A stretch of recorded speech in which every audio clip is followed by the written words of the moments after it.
1 Samuel 16:23. Whenever the evil spirit from God bothered Saul, David would play his harp. Saul would relax and feel better, and the evil spirit would go away. Ano nagpapataboy sa masamang espiritong gumugulo ng sobra-sobra kay Saul? Tugtog, awit, isang relaxed environment. Happiness is what? Mamaya lalagyan natin ng sagot. Salamat Panginoon dahil kayo ay happiness. At higit dyan, nagdadala pa kayo ng mga detalye na nagpapasaya sa aming buhay.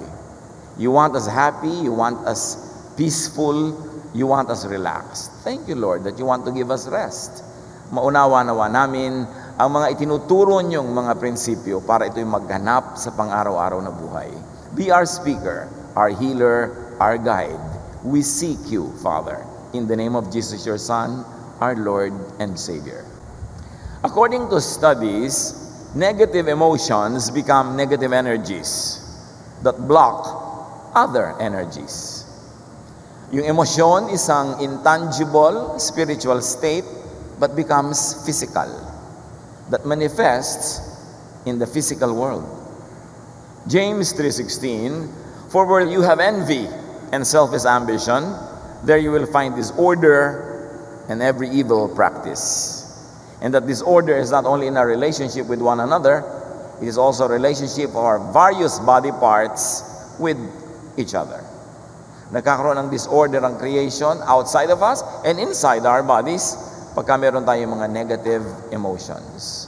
Emotion is a spiritual state. And God is spirit. Therefore, we have to be very careful about everything that is spiritual because eventually it becomes physical. It becomes material. Luke 6:45, a good man brings good things out of the good stored up in his heart. And an evil man brings evil things out of the evil stored up in his heart. So ang mabuti o masama nating nagiging asal, gawi, o bunga o gawa, nagmumula sa ating isip, sa ating puso.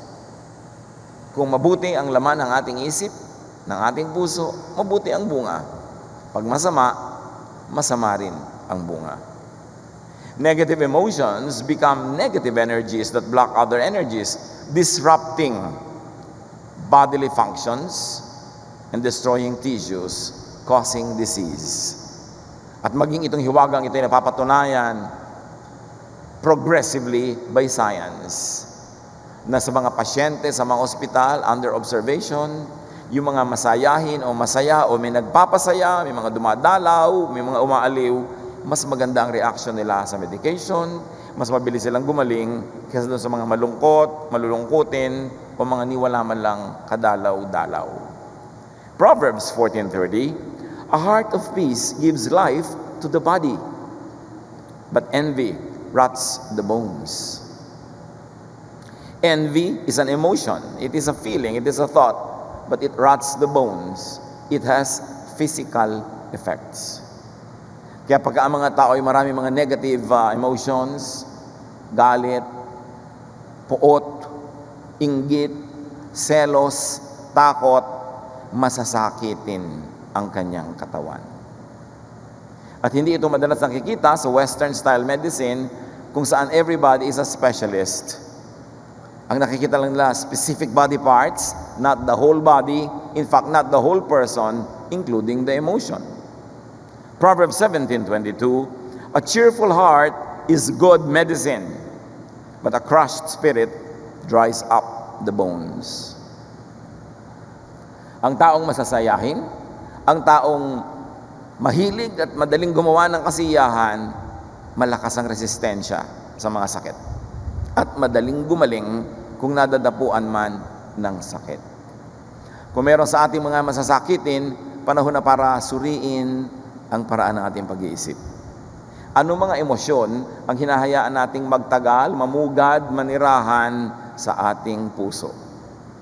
Negative emotions like sadness, loneliness and depression, anger and hatred, jealousy and envy, worry and fear, and others make you sick.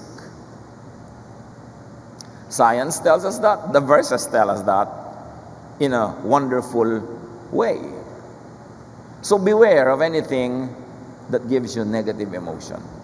Kumisan mga tao, pag nakausap mo lang sila, masisiraan ka na ng loob, matatakot ka na, magagalit ka na, i-involve ka nila sa kanilang mga giyera, sa kanilang mga gulo, lason sila sa ating kalusugan. Kung hindi man sila totally maiiwasan, dapat limited engagement lang. And we have rules to observe na alam mo, makikipagkape ako sa iyo pero ayoko ng chismisan. Sasama ako sa bakasyon pero ayoko ang pag-uusapan natin, yung trabaho natin. Office mates tayo, magbabakasyon pa tayo kunwari, tapos makikita tayo doon sa ilalim ng puno ng nyog, ang pinag-uusapan natin, mga problema sa office. Baliwala ang ating bakasyon. Kailangan din natin binibigyan ng puwang, at least in specific periods, yung mga bagay na nagpapalungkot, nagpapagalit, nakakainis. Proverbs 15:13, a happy heart makes the face cheerful, but heartache crushes the spirit. Walang katapusang maraming patunay mismo sa Biblia na yung emosyon mo makikita sa iyong katawan. Pag masaya daw ang puso mo, hindi maikakaila sa iyong facial expression. Ganon din naman pag nagagalit ka, hindi rin maikakaila sa iyong body language, maging sa posture. Pagka meron kang kinakamuhian o meron kang iniimig, meron kang sinisinta, kitang-kita rin sa hilatsa ng iyong pagmumuka. In other words, saying the obvious, your spiritual state shapes your body, affects your body, affects your health. Kaya ang sabi sa Ecclesiastes 11:10, banish anxiety from your heart and cast off the troubles of your body. Pagka daw inalis mo ang mga kaguluhan ng iyong isip at kabigatan ng iyong puso, para mo na rin pinalayas ang mga sakit ng iyong katawan. Negative emotions can be caused by very real, very present stimuli. Yung may taong wala ka namang ginagawa, minura ka. O di, very present yun, very real. O kaya ininsulto ka, hinaya ka sa harap ng iba, pinagsasalitaan ka na masakit. Very real and very present, and that emotion can be caused by such stimuli. Proverbs 20 verse 3, it is to one's honor to avoid strife, but every fool is quick to quarrel. So strife, merong provocation, may temptation to be angry, pero napakahusay mo daw na tao kung iniwasan mong mapaaway, iniwasan mong patulan nito, pero kung ikay hangal, patol ka ng patol, you quarrel with people who are quarrelsome. At hindi nakakabuti sa iyo at sa lahat na magpa-apekto sa ganito mga negative things. Proverbs 15:1 and 4, a gentle answer turns away wrath, but a harsh word stirs up anger. So you see, pag kami nadinig ka na masakit na salita, magagalit ka. Pag nagalit ka, tumataas ang blood pressure, naiiba ang iyong body chemistry, at kung may iba ka pang sakit, makocomplicate, pwede mo pang ikamatay. Binabantayan natin kung paano tayo nagpapa-apekto sa ating kapaligiran. Lalo sa mga taong tinatawag ng Bible na fools. Don't let fools affect you, because it would only be working against you and everybody else. The soothing tongue is a tree of life, but a perverse tongue crushes the spirit. Napakadaling manakit ng tao sa salita lang. Napakadaling magsimula ng away. Napakadali na gumawa ng apoy na kuminsan ay lumalaki at hindi mo na maapula ano man ang iyong gawin. Minsan isang sinabi mo lang, 10 taon na hindi pa nalilimutan ng pinagsabihan mo, and that will color and that will frame your relationship for a long time. Kung ang tunay na pangyayari, tunay na salitang nadidinig, tunay na kilos na nakikita ng ating mata ay nakakaapekto sa ating emosyon, pati iniisip lang o ini-imagine, nakakaapekto rin. Negative emotions can be caused by thought, even without real present cause. Kumisan, meron pa lamang nagsasadya sa'yo, o baka naman yung tauhan mo, kinukupitan ka. Baka naman yung pinagtitiwalaan mo, ninanakawan ka. Wala ka pang nakikitang ebidensya, hindi mo pa nakikitang nangyayari yon, pero yung thought lang can already affect you. Pwede ka na rin magalit. Pwede ka na rin ngayong maging masungit sa kanya, tanggalan mo siya ng privileges just because of a thought. And because you thought it, it affects your body. Yung fear, Kahit na wala naman, ikaw nakaharap na multo, pero may nagsuggest sa'yo na parang may multo. Matatakot ka na rin kung matatakotin ka. At pag natakot ka, sumisikip ang mga ugat mo, nahihirapan ang iyong paghinga. Maraming ganon. Lalo na yung jealousy. Ini-imagine mo pa lang na yung mahal mo ay nakakandong sa iba. Diba? Talagang nagiinit ng ulo mo, nagagalit ka na, sumisikip na ang paghinga mo. Imagination pa lang yon. Kasi hindi pinag-iiba ng ating isip yung imagination at yung totoo. Pag in-imagine mo, nasa loob na ng iyong isip, ang reading ng iyong body, totoo na rin yon. That's why negative imaginations can also affect your health. Yung ini-imagine mo pa lang na yung mahal mo sa buhay ay na-aksidente. Wala kang basis, pero naiiba na ang timpla mo, magkakasakit ka na noon, na may nangyari sa kanyang masama. Kasi imagination, as far as your body is concerned, is also real. If it enters your mind, your body reads it as a true happening. Dapat pag-ingatan, pati imagination. Mark 7:21-22, for it is from within, out of a person's heart, that evil thoughts come. And evil doesn't have to be sinful or bad to others. Evil could be anything that is bad for you also. All these evils come from inside and defile a person. Sa atin nanggagaling ang mga ito. At mahalagang maintindihan, kasi kung sa atin nagmumula ang mga negative thoughts, nakakasama sa atin, hindi kayang-kaya natin itong kontrolin kasi nasa atin. Hindi tayo mga victims. Hindi tayo mga helpless victims. Meron tayong kapangyarihan na ibahin ang paraan ng ating pag-iisip basta tayo conscious. Binigyan ka ng pagkain ng iyong kapitbahay. Negative agad ang interpretation mo, gusto lang niya kasi pagka nagluto ako, bigyan ko rin siya. It will affect the way you appreciate the gift. It will affect your behavior. It could even affect your health. Kung sobra kang negative at sensitive sa pagiging negative. Maraming effects ang pag-iisip ng negative. Proverbs 4:23, be careful how you think. Your life is shaped by your thoughts. Like, umupo ka dyan sa inuupan mo, tumayo ka sa tinatayuan mo kasi inisip mong dyan ka. O kung hindi mo yun ang gusto mo, pumayag ka rin mapalagay dyan. So, inisip mo rin yun. Ang buhay natin nangyayari kasi iniisip natin or at the very least, pinapayagan natin. Anong mga iniisip nyo o pinapayagan pumasok sa inyong isip? That can affect your health. That can affect your mental, emotional, and even physical health. Romans 10:9, bagamat iba yung context pero the same yung universal application, if you declare with your mouth, Jesus is Lord, and believe in your heart that God raised Him from the dead, you will be saved. So you see, your salvation is dependent also on what you think, on your belief. If you believe in Jesus, you are saved. You are saved from the punishment of sin, you are saved from the power of sin because you believe. And when you don't believe, the opposite happens. So belief here is thought and word, and they save.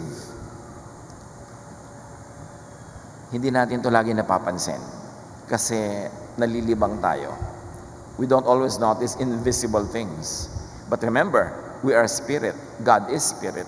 And the whole creation is spirit. Meron lang tayong physical format that is temporary. But we are spirit. Kaya mahalaga, conscious tayo kung ano nangyayari sa ating spirito. Proverbs 23:7, for as he thinks in his heart, so is he. Or as she thinks in her heart, so is she. Ang ating asal, salita, ugali, mga gawi, habits, lifestyle, all root in how we think. Now, negative emotions can also be caused by remembrance of the negative past. Okay, totoo. Inapi ka ng stepmother mo. Inapi ka ng tiya mo. Inapi ka ng tatay mo nung panahon pa ng napakatagal na. Pero tingnan, naalala mo, nagagalit ka uli. nagdaramdam ka na naman, nagtatampo ka, and it affects your dynamics with people. It affects your relationship with others and even with yourself. So yung matagal na tapos na, wala na yung stimuli, now it's already the remembrance. So it is still the thought. Thought affects you. Ano ang mga pinipili nating laging isipin tungkol sa nakaraan? Kung kayo naging api-apihan, kawawa, minaltrato, gusto niyo ba talaging i-replay sa utak niyo yon para lahat ng mga negative emotions na kakambal nun, replay, continuously destroying not only your emotion and spirit but also your body, your health? Kaya ang turo sa atin ng Biblia dyan, forgive. Forgive the people of the past. Forgive even the past as if the past was a person. Because if you didn't forgive, anong gagawin mo? Kikimkimin mo, dadalhin mo sa puso mo lahat ang negative na yan buong buhay. Sinong lugi? Ikaw. Because anger, hatred, sama ng loob, yung mga hinanakit is like acid. It destroys its container before it could destroy someone else. And that container is your heart. Forgive people who have wronged you. Forgive people who have hurt you. At least, that is the godly thing to do. But if you are not so godly, at least be wise. That is the wise thing to do. Because it also benefits you. Ikaw ang nalulugi if you live in the shadow of the negative past. Kaya yung mga lumaki halimbawa na, sige, lumaki akong walang pagmamahal ng tatay, iniwan kami ng tatay ko, pabayaan ang tatay ko, o laging wala yung tatay ko kasi naghahanap buhay. You've got to overcome that sense of lack. Kasi pag hindi, hanap ka ng tatay kahit sino na lang dumaan. O ang unang dadaan, siya lang ang papa ko. Di ba? Kaya ko tuloy ko, kanino na lamang nasangkot at nabuhulang buhay sa paghahanap ng nawalang tatay nung bata pa siya. Pero sa palagay nyo, sa paghahanap nyo ngayon, makikita nyo yun, lalo lang lalala ang mga damages. So you've got to forgive the past kung may kulang.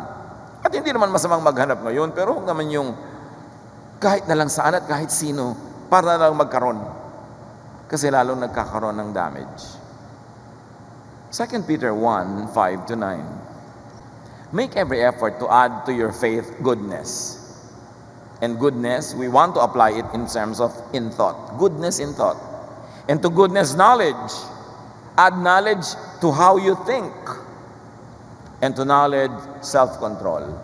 Which in our need today, we mean thought control. Pag umaandar na yung mind mo, dinadala ka na sa nakakagalit, nakakainis, nakakaselos, nakakatakot, kontrolin yan. Walang bungang dadalhin sa iyo. Except, if it's a warning of a real and present danger. Siyempre, merong ganon. Yung kita mo naman, merong kuryenteng walang balot, alam mo na hindi mo dapat hawakan. Dapat ka talaga matakot doon dahil baka mapadikit ka. Meron naman talagang dapat mong paapekto ka para ka maging ligtas. Pero marami, guni-guni lang. Hindi ka naman talaga nasa panganib. But if you imagine that you are in danger, you become defensive. Sometimes you become over-defensive, that you become offensive. What happens is your body is in a fighting mode. And if your body is in a fighting mode, all the adrenaline is released into the blood system. Your nervous system is in red alert. And when that happens, it creates disease. It keeps on happening. Kasi abnormal yon. Napapagod ang iyong katawan. Nakakapagod magalit. Nakakapagod matakot. Kumisa nga nakakatagod yung magmahal. Pagka hindi ka naman minamahal. Di ba? Pagod ka na, ikaw na lang nagmamahal. Kaya marunong ka dapat magpahinga. Kasi kawawa ang iyong katawan. Hindi kasi inire-reveal sa atin ng modern and western medicine yung spiritual aspect of disease. Kasi ang alam lang nilang basahin, blood platelets, yung mga red blood cells, yung sugar in your blood. Hindi nakikitang alam mo tita, kaya ka lagi may sakit, malungkot ka. Kulang ka lang ng papa. Di ba? Papa lang yan, gagaling ka. Yung kulang ka lang sa paglilibang. Lagi kang, wala ka nang inisip kundi mag-ipon sa iyong pagtanda. So, hindi ka pa matanda. 20, 30 years ka pa, bago tuloy ang tumanda, tinipid mo na ng tinipid ang iyong sarili para sa pagtanda mo may pera ka. Samantalang kung yung tatanda ka, natitigil ka ng kumita, na talaga magiging dependent ka bago ka ma-dedu, baka mga 2 years lang yun eh. Yung sasandali naman yung matanda ka na helpless, na may sakit, wala ka ng kita, ang sandali, tapos 20 years ka nagtitipid para doon sa konting moment na yun, sobra naman ang bayad mo. Tapos ang lugi ka pa kung hindi ka naman pala tumanda. Oh, tinawag ka na agad ni Lord, no? So, lugi ka.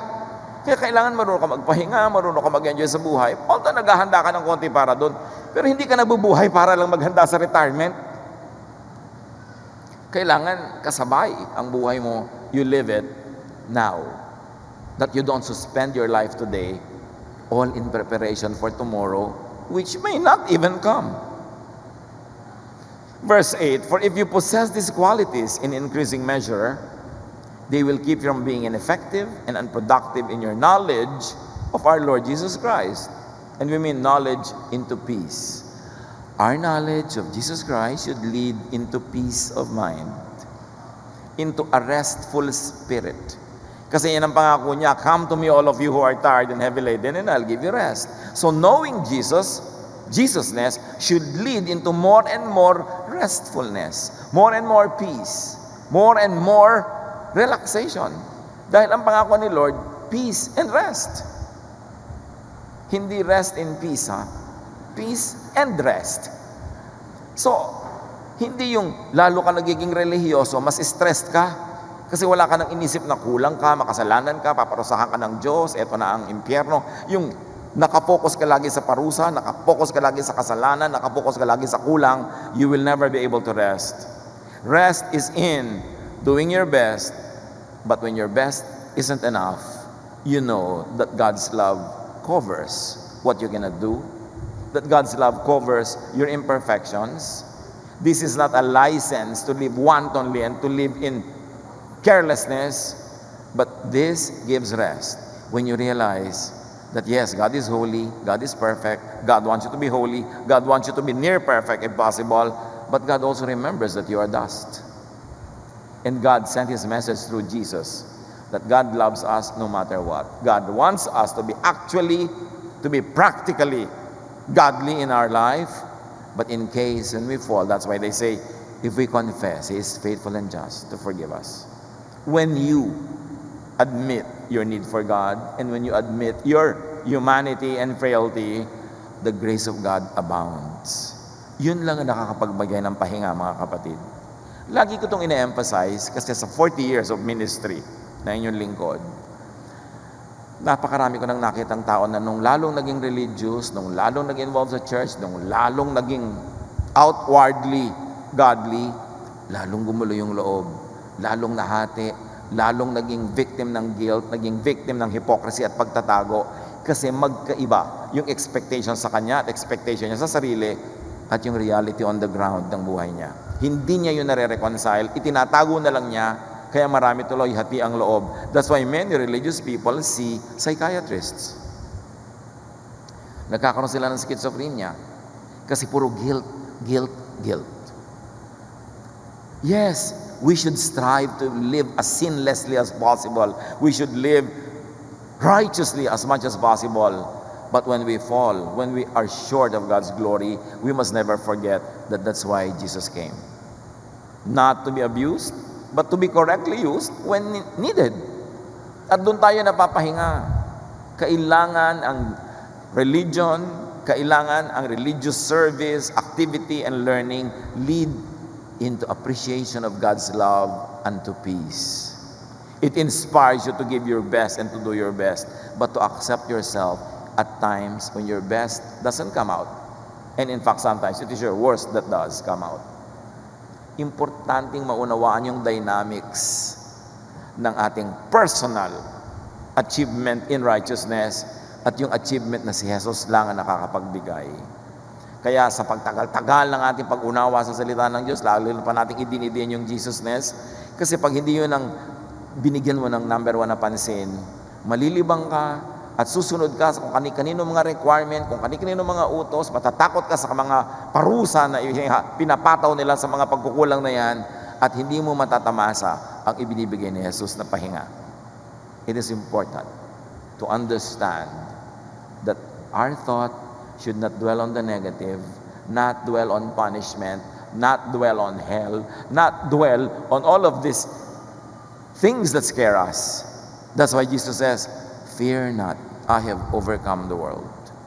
I have overcome all of the deficiencies. I have overcome everything that the world has prepared for you because you are less than perfect. I am your life. I am the way. I am the truth. And when we appreciate that, we do not abuse it. We continue to do what is best, but we appreciate also that we are dust. And God loves us no matter what. So to continue, verse 9. But whoever does not have them is blind, forgetting that they have been cleansed from their past. Yan ang nakakalimutan ng mga tao. Pag lagi silang guilty, lagi sila nagpapagilty sa kapwa, batuhan sila ng batuhan, hanapan sila ng hanapan ng kasalanan, nalilimutan nilang nilinis na ng Diyos through the blood of Jesus ang buo nilang nakaraan. At sa paglilinis na yon, kasama na rin yung future because God is eternal and the work of Jesus is eternal. Don't expect Jesus to come down from heaven and go to the cross again and die for your sin that you will commit tomorrow or for your failure that is bound to happen next week. He died once for all. Minsan lang, sapat na para sa lahat. Lagi kong idinidiin, huwag natin itong i-abuse. Pero sa oras ng pangangailangan, doon tayo kumanlong, doon tayo sumilong, kasi doon lamang may kapahingahan. Kaya ang sabi ng Philippians 3:13, "One thing I do, forgetting what is behind and straining toward what is ahead." Nililimot ko na yung mga drama ng nakaraan. Nililimot ko na ang mga kasalanan kong pinatawad na nung lumapit ako kay Jesus. At nililimot ko na rin ang kasalanan sa akin ng iba para ako matahimik at para mabigyan ko rin sila ng katahimikan. Dapat kong ipaalam sa kanila na pinatawad ko na para matahimik din sila at sa lagay gusto ko ako lang ang tahimik tapos sila hindi. Ipinapaalam sa atin ng Diyos na pinapatawad niya tayo pero ayaw mong ipaalam sa iba. Baka po kasi umabuso. Huwag mong problemahin yun. Kasi negative na naman ang pag-iisip mo. Bakit hindi mo isipin na may inspire siya at magiging mapagpatawad din siya sa iba kasi pinapatawad mo siya? Yun ang negative thinking eh. Hindi naman pwedeng maging mabait dyan, baka umabuso. Negative thinking yan. Ano isipin ko pa? Positive. Paano kung umabuso nga? Cross the bridge when you get there. Mararamdaman mo naman kung inaabuso ka na naman, doon ka nalang mag-ingat. At siguro naman, pag humarap ka sa Diyos at mapapagalitan ka, hindi ka mapapagalitan ikaw, ha? Sobrang bait ka. Hindi naman siguro. Baka kung sumobra kang bait, may award ka pa. Pero yung sobra kang sungit, yun naman, masisita ka, ikaw ang sungit-sungit mo. Di ba sabi? If you forgive others, I will forgive you. But if you don't forgive others, I will not forgive you. If we're going to commit a mistake, let's err on the side of being nice and good and kind, not on the other side. If there is a mistake in being kind and nice and good to others, forget, move forward and move toward what is immediately ahead, but not move forward too far off. Huwag naman sobrang layo na ng iniisip mo. Tuloy nakaka-worry na rin yan. Remember, negative emotions can be caused by negative imagination even of the future. Yung negative remembrance of the past can affect you, your mind, and therefore your health. But negative imagination of the future could also affect you. Imagine fast-forwarded troubles and sufferings, needs and wants and poverty, sadnesses, all of that affect your health. Kaya merong asiwa doon sa sobrang laging ine-emphasize end of the world, suffering. Yun ang laman ng utak mo. Samantalang sinabi ni Jesus, have peace. Kung talagang nakakatakot yun, paano sasabihin ni Jesus na have peace? Dapat sabihin niya, oy, mag-ingat kayo ha, huwag kayong mag-peace. Sabi niya, have peace, I have overcome the world. Tapos takot na takot yung iba sa second coming.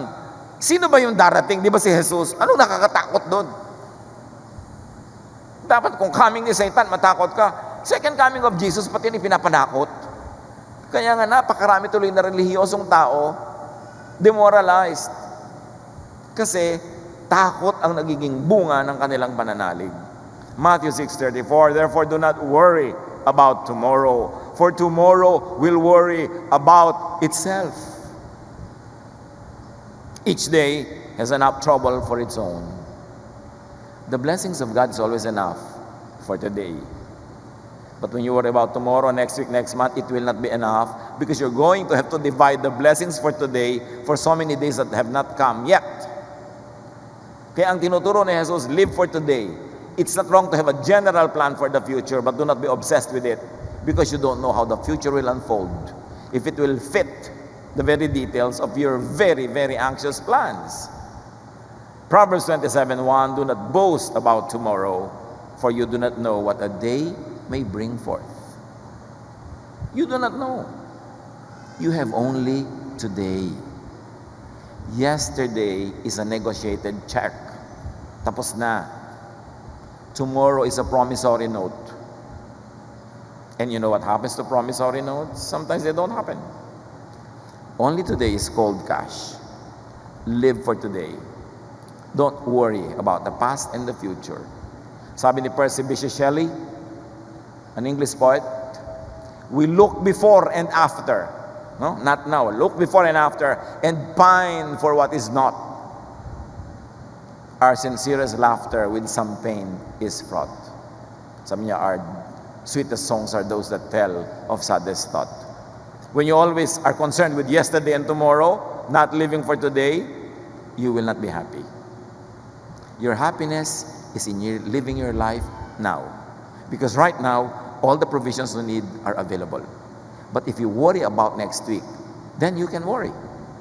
But Jesus says, don't worry. God holds the future. The blessing of the Lord is new every morning. James 4:13-14. Now listen, you who say, today or tomorrow we will go to this or that city, spend a year there, carry on business and make money. Why? You do not even know what will happen tomorrow. May general plan ka lang, but don't be obsessed. Thought, remembrance, imagination are read by the body the same way as it does very real and very present stimuli. The body does not differentiate between what's happening now and what you're just imagining. The body reacts the same way. Kaya yung mga mayayaman na mga imahinasyon, nangangayayat. Isip ng mga nakakatakot, mga pinoproblema, apektado ang liver, apektado ang lungs, apektado ang nervous system, apektado ang digestive system. Kita nyo, pagka medyo ninenervyos kayo, di ba parang naninigas yung ating mga intestines? Yung iba pa nga, you have to go to the toilet all the time if you're nervous. Your feeling affects your digestive system. Watch your feelings. When you watch your feelings, you don't even need to watch the body because the feelings will take care of the body. The body reacts accordingly. We are wonderfully made. Pagka ninervyos ka, the body is on a fight mode. Kasi baka kailangang i-defend ka. Wala ka namang kalaban, defensive ka dyan, offensive ka dyan, yung body mo napapagod. Subukan mong mag-kung fu ng walang kalaban. Diba? Sumuntok ka ng sumuntok sa hangin, sisipa ka, mapapagod ka. Ganon ang ginagawa ng katawan natin pag ini-imagine natin na may kalaban tayo. Yung iba nga, imagination lang sa traffic, ini-imagine niya, pinagsasasampal niya yung biyana niya. Yung, hindi naman nangyayari, ini-imagine niya, do you know that your body is playing along and becomes warlike? Yung kumisan, nagko-converse ka, ini-imagine mo yung conversation kung paano ka magiging witty, makikipagtarayan sa mga office mate mo. Hindi naman nangyayari, imagine ka lang ng imagine. Pero yung katawan, apektado na. Imagine, and your body experiences very physical effects of thought. Obserbahan nyo ito mga kapatid, bantayan. Kaya sinasabi sa scripture, always be thankful. Punuin mo ang isip mo ng mga pagpapasalamat. There are feelings that are very good for the body according to studies. Feeling of love. Isipin mo yung mga taong mahal mo. Kung paano mo pa sila mamahalin. Lalo kung may nagmamahal sa'yo, isipin mo kung paano kanya minamahal. Feeling of compassion. Yung awa, habag sa kapwa. Ang ganda daw ng feeling ng iyan, ang effect sa ating katawan. Yung naaawa ka na gusto mo tuloy silang tulungan, yung naiunawa mo sila, inaaway ka na nila, naaawa ka pa, dahil mo, insecure siguro siya, siguro natatakot na maungusan ko siya. Yung may compassion ka.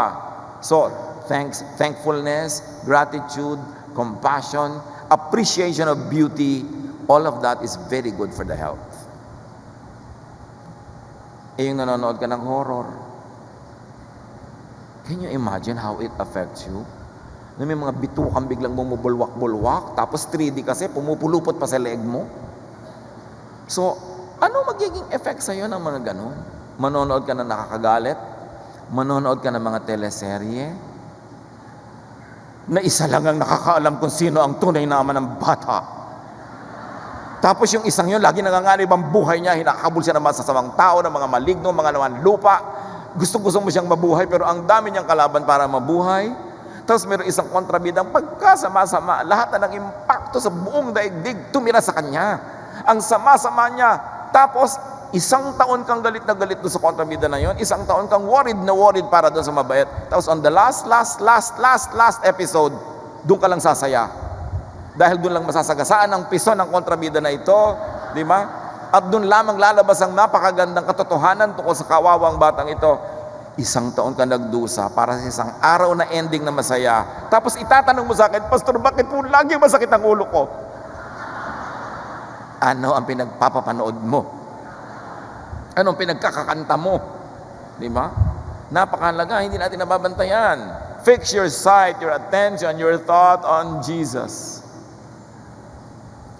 How Jesus would forgive. Not how other Bible characters would punish people. Not how other religious leaders would punish. Focus on how Jesus would forgive. And it will calm you, soothe you, give you rest. Hebrews 12, 1-2. We must get rid of everything, and in this case we propose every thought that slows us down. Especially the sin, the negative thought, the lack of faith that just won't let go. And we must be determined to run the race that is ahead of us. We must keep our eyes on Jesus, who leads us and makes our faith complete. Yung kulang, pupunan niya. Yung hindi natin maintindihan, bahala na siya. He makes our faith complete. Colossians 3:2, set your mind on things above,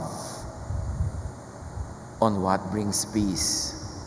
Not on earthly things, or not on what brings vexations and trouble. Kaya yung manood ng news, matagal ko nang tinigilan yan. Kasi magkaka-heart attack ako. Isang babae, di ba? Pinagtaga-taga, inilagay sa drum, sinunog, inihagi sa ilalim ng dagat. Oras ng hapunan, ha? Naku, pag nagpapanood ka ng mga ganyan, magagalit ka lang, walang kamapapala. Yung mga tuwing na lamang undas, ang news, siksikan sa mga bus station. Ang totoo, huwag na kailangan kumuha ng bagong news ngayong taon na to. I-replay nyo lang lahat ng nakaraan. Kasi tuwing undas, tuwing Pasko, lagi yan ng news, siksikan sa mga bus station. News pa ba yan? History na. So nakaka-brain damage ang too much TV. Tapos ang pagpapanoorin mo pa, mga nakakatakot, mga nakakagalit. Sino na ang asawa ni gano'n, naging asawa ni gano'n, naging asawa ni ganyan. Makakabili ka ba ng gulay pag nalaman mo yun? It doesn't help you. But you feed your brain with such garbage. Dapat pinipili natin because our body is a temple of the Holy Spirit. Our mind, our brain, our thought should be the habitation of God. Piliin. Psalm 94:19, when anxiety was great within me, your consolation brought me joy. Kung babalikan natin yung una nating verse na binasa tungkol kay Saul, iniisip kasi ng mga ancients noon, lahat happens because God allows it. So they call the evil spirit that bothers him as a spirit coming from God. Whenever the evil spirit from God bothered Saul, this is 1 Samuel 16:23, David would play the harp.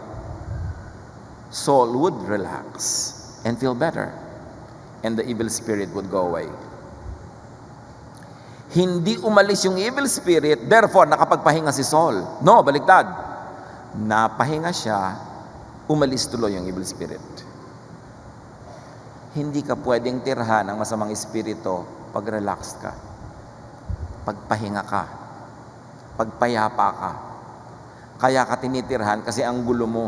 Kasi magulo sila. Ang gusto nilang tirhan yung kapwa nila.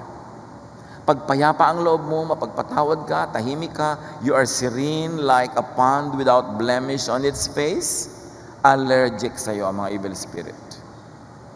Kaya kung ayaw mong pamugaran ka ng mga masasamang espiritu, kailangan mo laging ayusin ang iyong iniisip, niloloob, payapa ka, tahimik. Pagtakot ka, ninenervyos, nagagalit, gustong-gusto ng evil spirit na makipagtumbang preso sa'yo. Gustong-gusto kanya kalaro kasi gusto niya yung magulo. Hindi natahimik si Saul dahil umalis yung evil spirit. Dahil natahimik siya, umalis tuloy. Ano nagpatahimik sa kanya? Musika, kanta. And not only that, the presence of David was anointed by the Lord. Napapahinga siya. Napapasin niyo ba mga kapatid, may mga tao na pagkasama niyo, lumalabas yung mga pangil niyo, yung mga kuko niyo humahaba, mga kaliskis niyo. Kasama niyo lang siya, nadadamay kayo sa kanyang negative vibes. Pipiliin niyo mga kausap niyo kasi nakaka-apekto sa atin yan. At kung kakausapin natin ng mga tao, only to give to them, to give kindness, to give counsel, to pray for them, but do not fellowship with them too long. Kasi maapektuhan nila kayo. Evil spirit could be vexation or envy, because Saul was becoming very envious. David was playing the harp. This means there's a non-threatening, a very relaxing environment. So the evil spirit goes away, meaning now peace and rest reigns in his heart. Romans 8:6. The mind governed by the flesh is death, but the mind governed by the Spirit is life and peace. Negative emotions make the body go in the fight or flight mode, marshalling and expending precious energy, causing stress, imbalance, illness, and damage to the body. Matuto lang tayo magtimpi, matuto lang tayo magpalit ng pag-iisip, daig pa natin ang merong maintenance medicine. Kasi di ba sinabi, kung anong isip mo, yun ang katawan mo, yun ang buhay mo. James 4:1, what causes fights and quarrels among you? And we say, within you? Don't they come from your desires, your feelings that battle within you? So the feelings should be watched. Isaiah 40:30-31, even the youths grow tired and weary, and young men stumble and fall, but those who hope in the Lord will renew their strength. Those who renew their thought will renew their strength. They will soar on wings like eagles. They will run and not grow faint or weary. They will walk and not be faint. So it's all how you think. You hope in the Lord. You don't despair. You hope in the Lord. Your very hoping changes the way you think, and the way you think in faith can even alter the physical world. Kaya sabi ni Lord, if you believe, you can tell this mountain, lift yourself up into the sea and throw yourself into the sea, and it will. Sa teachings ni Jesus, pag inisip mo, nananalig ka, you can bend the natural world. Ang halaga ng teaching na yun. Huwag nating itarato lang yun na parang figure of speech. Because Jesus did that. Pag sinabi niya dun sa mamatay na, rise from the death, bumabangon. Pag sinabi niyang, buhatin mo yung higaan mo, lumpo, bumabangon.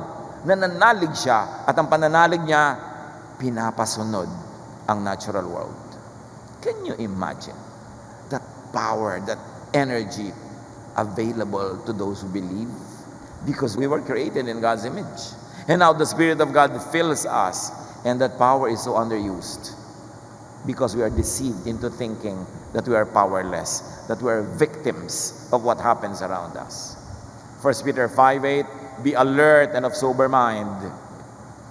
Meaning, watch your thoughts. Your enemy, the devil, prowls around like a roaring lion, looking for someone to devour. And if I may interpret that for our needs today, the devil is looking for a brain to colonize. Naghahanap siya ng utak na matitirhan. Kandidato ba ang utak mo, ate? Kuya? Remember, ang kandidato yung mga magulo ang isip, yung mga maraming negative emotions, maraming daladalang galit, kandidato kang tirhan. So ayusin mo yung pag-iisip. Kasi parang langaw yan. Pag malinis yung kusina mo, ayaw ng langaw dun. Ayaw ng ipis sa malinis. Ayaw din ng mga evil spirit sa payapang loob. Hahanap na rin sila ng mas madaling kausap, yung magulo. Kasi madali nilang guguluhin yung tao na yon. The mind is the devil's target. The mind is where the devil likes to dwell and rule. And at the same time, the mind is where Christ should be enthroned. The mind should be the kingdom of God. That God is king there. That the agenda of God happens there, and that the result of that agenda becomes your benefit. So forgive the past. Forgive others, even yourself. It is important to be forgiving. You forgive because you're godly, or at the very least, you forgive because you're wise. Because you don't want to burn the bridge over which you too must pass. And if you don't forgive, you don't get forgiven.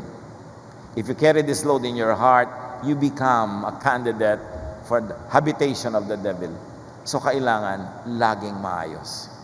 Ephesians 4:31-32, get rid of all bitterness, rage, and anger.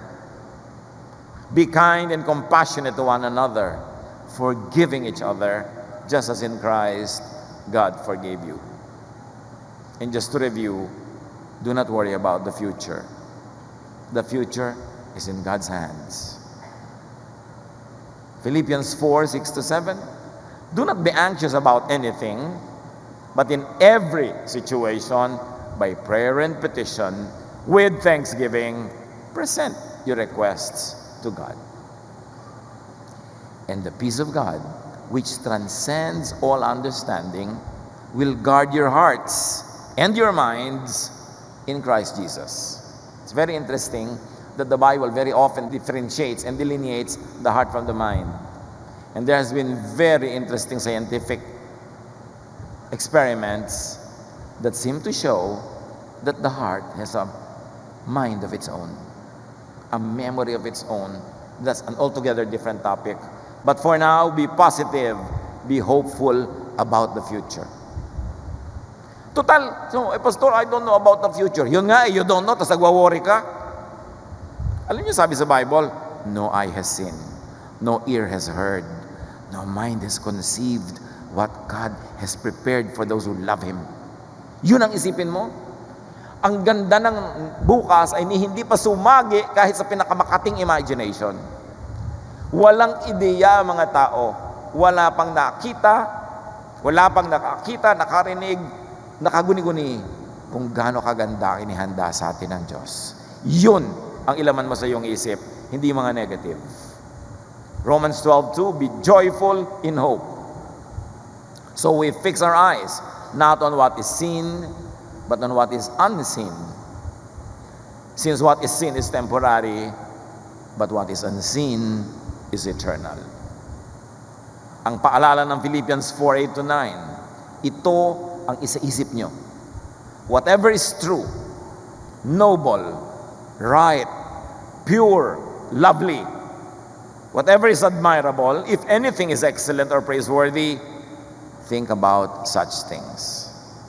Kaya pag mayroong pupunta sa'yo, huy, may balita ako sa'yo. Teka muna ha, Philippians 4:8-9, kumare, yan ba'y true? Noble, right, pure, lovely, admirable, excellent, praiseworthy? Hindi chismis to. Ay, umalis-alis ka dyan. I don't want to think about such things. Sayang yung space sa utak ko. Sakit lang ang dadali niyan sa buhay ko, worry, galit. Nagkakasala pa ako, magko-comment pa ako, walang buting idudulot sa akin yan. At sabi sa verse 9, and the God of peace will be with you. Pag marunong kang pumili kung anong iisipin mo, papakinggan, sasabihin, paghaharian ka ng kapayapaan ng Diyos. Live in the now. Not in the past, not in the future. Psalm 118:24, this is the day that the Lord has made. We will rejoice and be glad in it. Not in yesterday, not in tomorrow, in it. Pag natuto tayo to live in the now, we will appreciate many, many beautiful things. Yun lang pupunta ka sa isang napakagandang tanawin, ang gandang-gandang lugar, wala kang ginawa kundi mag-selfie para ma-post mo, para makita ka ng iba. Tapos umuwi ka na, hindi mo pala talaga nakita pa yung dapat mong makita kasi busy-busy kang ipakita yung sarili mo. So when there's a beautiful view, look at it, strive to see it instead of being seen in it. Kasi wala kang benefit kung dinisplay mo lang yung sarili mo doon. Tuwing may nakikita ka maganda, kahanga-hanga, may sakit na gumagaling. Kaya dapat nga talaga kung pwede lang, may mga pondo o mga ospital, yung nakalagay sa mga paligid mo, mga magagandang view, magagandang painting. Yung hirap na hirap ka, ang dilim-dilim, tapos pamulat kang ganon, yung crucifix pa, nakita mo, nasa kabilang buhay na ba ako? Maiisip mo pa. Kaya sabi nila, pagka ba daw ikaw magpapakonfine sa ospital, kung may choice ka, doon ka magpakonfine sa yung maternity ward, yung mga bagong panganak.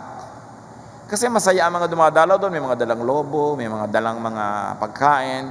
Pero pag nalagay ka naman doon sa ibang side na yun, di ba, yung mga nag-aagaw buhay, ang lungkot-lungkot naman na mapalagay ka sa side na yun. So, pinipili mo rin kung sa kalalagay.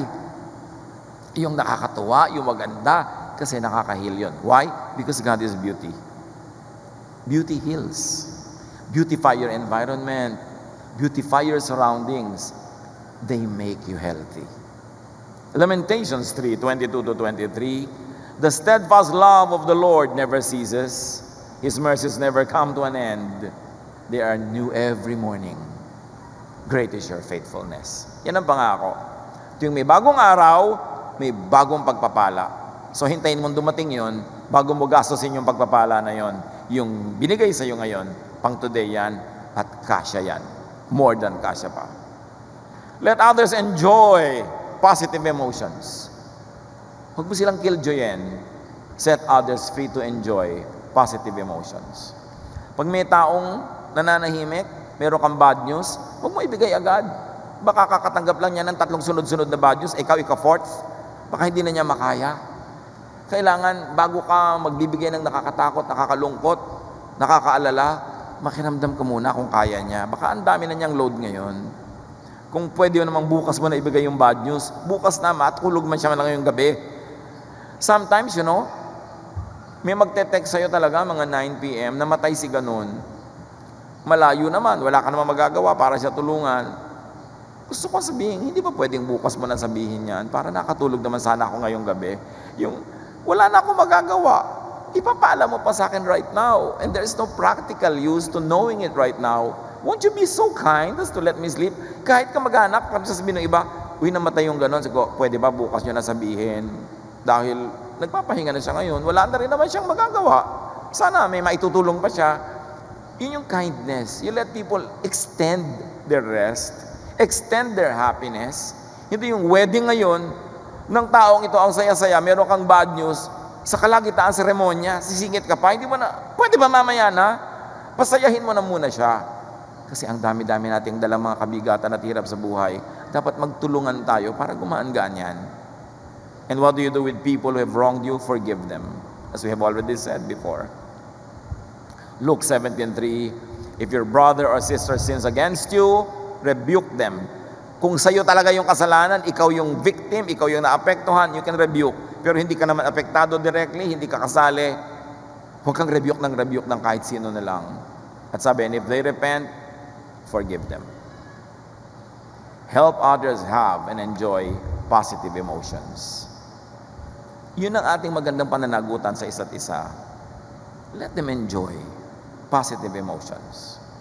Romans 15:2, each of us should please our neighbors for their good, to build them up. Stop scaring people needlessly. Stop making others worry needlessly. And stop provoking others into negative emotions. Huwag tayong magpasira ng mood ng kapwa. Hindi natin alam kung minsan, konting-konti na lang palang negative things, bibigay na siya. Let us be kind as Jesus is kind to us. We thank you, Lord, that you care for our emotion. And we thank you for the guidance, for the learning, for the revelation that our emotions affect our health. You want us to be healthy. You want us to be happy. Teach us to watch what we allow to get lodged in our brains, in our hearts, in our minds. Pagbulay-bulayan natin sumandali, i-apply sa ating buhay, and enjoy the happiness that Jesus wants us to have.